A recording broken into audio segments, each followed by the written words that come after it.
When you hear this line, the first time, you know you might as well go make yourself a sandwich because you're going to be here a while. When I was a kid, I thought this song was depressing and interminable. I've since grown to love it, but it's been a journey. The First Time Ever I Saw Your Face was originally popularized by the legendary Roberta Flack, and by this point, it's ubiquitous. It's been sung on reality shows. the first time It's been belted. ever I lay with you. It's been sung in midair. So close to mine. Numerous notable singers have covered it. The moon and the stars were the gifts you gave. To the dark and the empty skies, my love. The First Time Ever I Saw Your Face launched Roberta Flack into superstardom in the early 70s. But what many people may not know is that the version that we all know and love is itself a cover song. And if Dirty Harry, of all people, hadn't intervened, Well, do you, punk? we might never have heard it at all. I'm Dara Star Tucker, and this is The Breakdown. Roberta Flack occupies an interesting territory on the musical landscape. Many people think of her as a singer-songwriter, and while she is a very prolific songwriter, most of the songs that she's known for singing were actually covers by other singer-songwriters, like Eugene McDaniels, who wrote two of Roberta's biggest hits, Compared to What? Trying to make it real. And Feel Like Making Love. Feel like making love to you. You could almost think of Roberta Flack as the natural successor to Nina Simone's legacy. Both Nina and Roberta's primary strength lay in their ability to completely reimagine a song and make it their own. Roberta's rise really began just as Nina Simone left the US to seek refuge in Liberia. Nina and Roberta were both born in North Carolina. Both were childhood prodigies, showing promise on the piano at an early age. Both grew up heavily steeped in church music, but had extensive training in classical music. They both even described missing out on early career opportunities due to racism. But I didn't understand why I didn't get that scholarship. And there were people around me who knew about my talent as well. And they said, Nina, it's because you are black. I should have won, but I didn't. And one of the reasons I didn't win was because it was a segregated contest. They were both known for producing socially conscious music, and both had a reputation for being a bit difficult to work with. And ultimately, they were both equally difficult to categorize musically. Roberta was a genius, and they never knew what to do with her. Roberta Flack was born in Black Mountain, North Carolina, but was mostly raised in Arlington, Virginia. She received a full classical piano scholarship to Howard University at the age of 15. She eventually became a music teacher in D.C. In the late 60s, she started performing at a local club called Mr. Henry's on Capitol Hill. Her soulful balladry began to create a buzz, and she quickly became a local sensation. Jazz pianist and singer Les McCann stopped by Mr. Henry's to see what the fuss was all about, and he was entranced. I saw what appeared to be this very timid person. Just shy and reserved, but underneath I knew there was a strong, powerful person because of the way she sang.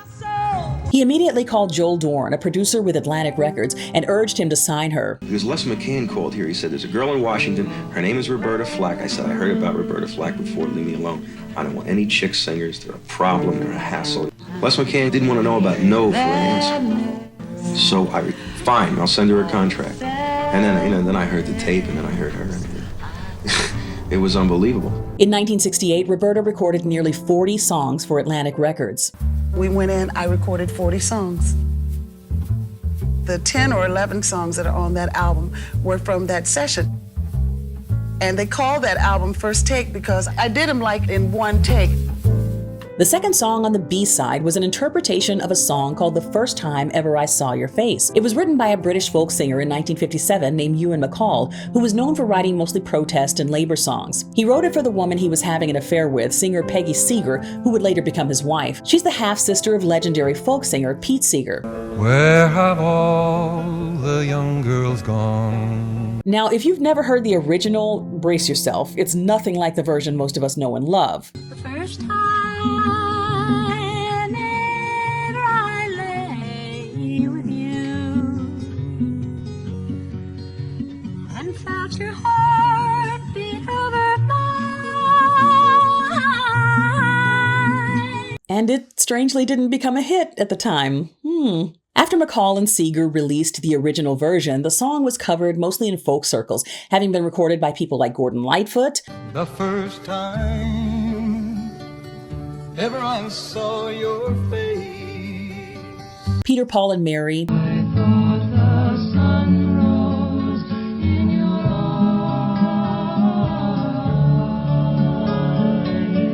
And the Kingston Trio. The moon and stars were the gift you gave. Roberta Flack first heard the song from a gospel folk duo called Joe and Eddie around 1965. The dark and the empty skies, my love. She performed it frequently at Mr. Henry's. The song appeared on Roberta's debut project in 1969, but it really didn't garner much attention. It was played on the radio here and there, but it wasn't released as a single, and it didn't make much of a splash. Enter Dirty Harry. Do you, punk? Well, he wasn't Dirty Harry quite yet. Clint Eastwood had played in mostly westerns throughout the 1960s. He helped popularize the so-called spaghetti western genre, but he still hadn't garnered much acclaim. He longed for a sense of creative control, and he knew he could only find that through directing. He finally got his chance with 1971's Play Misty for Me. It was the story of a jazz DJ who ends up being stalked by a crazed listener, who went on to become the matriarch of this dysfunctional group. Clint Eastwood wanted to find the perfect song to accompany a love scene between his character Dave and the Donna Mills character Toby. The story is that he was driving down the Los Angeles freeway and heard the song. The first time ever I lay with you. He said the song just totally hypnotized him. And he found himself driving off the side of the freeway. He immediately called both Roberta Flack and producer Joel Dorn to get permission to use the song. Clint Eastwood's on the phone. He said, I just finished directing my first film. It's called Play Misty for Me. And he said, I want to use that song in the montage that the whole movie builds to. So I said, knock yourself out, Jack. Roberta tried to convince Clint to let her go into the studio and record a truncated version of the song. And we talked, and he said he wanted to use it, and I said no. And I said, it's too long, I'd like to, to do it again. He said, no, I'd like to use it. So I said, well, take the first 8 or 16 bars out. You don't need that piano intro. He said, I want every note. He used the entire song in the film. The Roberta Flack version is such an affecting interpretation, mostly due to the fact that it's significantly slower than the original. Turns out that interminable quality is exactly what makes it so special. It forces the listener to concentrate on each and every word. This was a creative choice Roberta made against the advice of producer Joel Dorn. He told her that it would ruin any chance the song had of becoming a commercial success, and for a time, he was right. The song was released in 1969, and it just sort of sat there. Only when Clint Eastwood decided to include it on the soundtrack of Play Misty for Me in 1971 did it make a splash. I felt the earth moving my hand.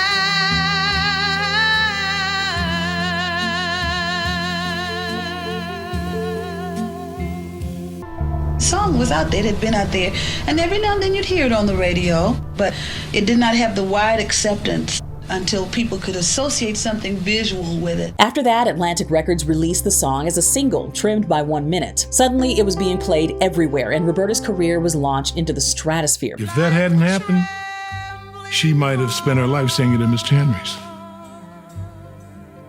And the world kicked the doors down. In early 1972, The First Time Ever I Saw Your Face reached #1 on Billboard's Hot 100 and Easy Listening charts. It reached #4 on the R&B chart, and at the 1972 Grammy Awards, it won both Record of the Year and Song of the Year. The first time ever I saw your face. Roberta Flack. And that sold 4 million records and won the Grammy for Record of the Year. It skyrocketed her. Very exciting occasion for me. I could stand here and thank a million people. I'd like to thank everybody. Thank you very much. And in what was possibly the coolest honor, NASA chose The First Time Ever I Saw Your Face as the wake-up music on the last day of the final lunar mission before the astronauts of Apollo 17 returned to Earth in 1972. A fitting way to capture the wonder of laying eyes on the face of the moon one last time. Join us on the next episode of the I'm All Over the Place podcast, where we'll have an extended conversation with Adam Dorn, son of Joel Dorn, who produced The First Time Ever I Saw Your Face.